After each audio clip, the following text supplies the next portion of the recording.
Welcome to the new Hague Alien Philosophy channel and another episode of the Absent Connection newscast, in which we try to make sense of the headlines of the day by restoring that missing element which was left out of the media analysis. Well, ladies and gentlemen, it seems to me that these days an awful lot has gone missing. There's a lot that you can't find today in an era of universal smartphone accessibility in the most significant war of the century. I mean, there's no debate about that. This is much more significant than Iraq, Afghanistan, even Ukraine in terms of changing the world order. You would think that at a time like this, there would be a lot of, say, imagery coming out of places like, I don't know, Israel, where the war is happening, the most, technologically progressive nation on earth, supposedly. I'm guessing everybody there has a smartphone, and yet there are no images. Could it be that the only democracy in the Middle East is criminalizing the publishing of stuff that happened? Could it be that they're threatening 5 years in prison for anybody who shares a photograph of what their street looks like today? Could it be that the police in Israel are forcibly tearing down CCTV cameras to make sure that no passively recorded footage of the streets as they look now might reach the West? Could it be that the only way that you can actually find some images of what Israel looks like is to go to Chinese social media? Yes, it's a strange time in history when you have to go to China to find freedom of speech, but that is the point we've reached now. If you know how to access Chinese social media, you might see some images or videos published by foreign workers from China in Israel of an awful lot of bombs being dropped on places like Tel Aviv, and an awful lot of destruction, which I would show you, but of course I've already lost one YouTube channel, and I'm not ready to lose another one over something like this. So other people will have to share stuff like that on, say, Chinese social media, but within the West, we're basically being told that despite all the missiles, which are apparently coming in from Iran, especially now that the radars used to detect them have been destroyed. So you'll never hear that in the Western media, but for people who know how to find, say, the satellite imagery of the military bases in the Middle East, it seems that the radars, which allow Israel to detect these missiles coming from Iran, which, by the way, are not in Israel. They're able to do this because the radars are much, much closer.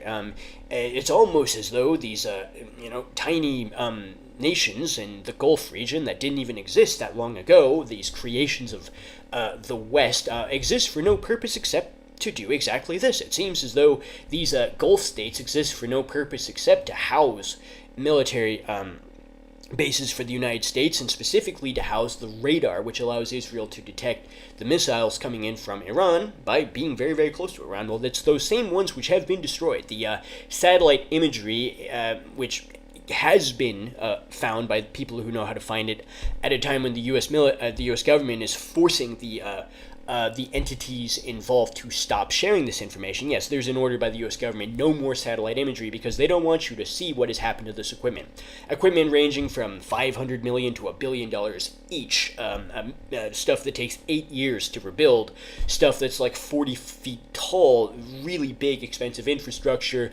My understanding is all but one of these radars in the Middle East has been destroyed in such a short amount of time by Iran. So we're living in a situation now in which, with the radars destroyed to detect the missiles, the U.S. government and the U.S. media still wants you to believe that Iran is not hitting any targets in Israel. They're not hitting any targets in the U.S. military bases. Nobody has died, according to Pete Hegseth. Oh, it was just 6 Americans dead. What are you making such a big deal about these 6? I mean, don't you know how many we've killed on the other side, especially school children and their parents? Don't you know how to do third-grade arithmetic? Don't you know that's a bigger number? Well, Pete Hegseth might say that it's only 6 who've died, but we know that that cannot possibly be true given the satellite imagery of the U.S. military bases and the fact that they didn't evacuate any of these people because they simply don't care enough about them. We know that the U.S. casualties have got to be extremely higher than what they are revealing, and indeed there are reports that they've been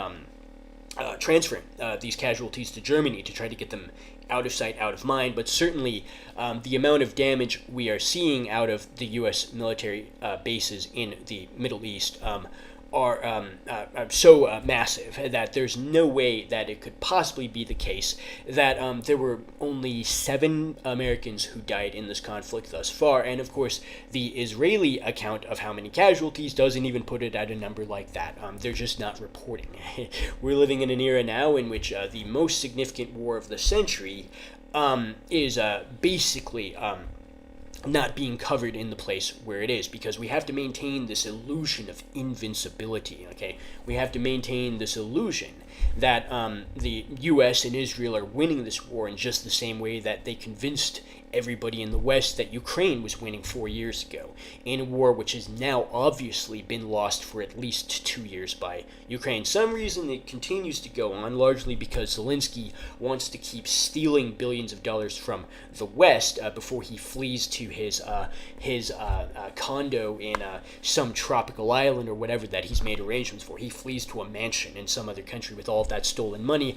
But the same people who are telling you that America's winning this war are the same people who told you for 4 years that Joe Biden had never shown any signs of cognitive decline, dementia, or Alzheimer's whatsoever. These are the same people who told you that he tripped over a non-existent sandbag at the Air Force Academy graduation because the Secret Service, of all people, had sabotaged him. They're the same people who told you that he didn't fall off of a bicycle while on vacation in Delaware. It was the Secret Service who locked up the pedals on his bike. And the people who expected you to be stupid enough to believe that until it became inconvenient to keep denying that Biden had dementia are the same people who want you to believe currently that America's military bases have not suffered irreversible damage, to the point that once this is all said and done, there will be no more American military bases in the Middle East. They will all be replaced by Chinese bases, as the Chinese will be invited in to do what the Americans couldn't,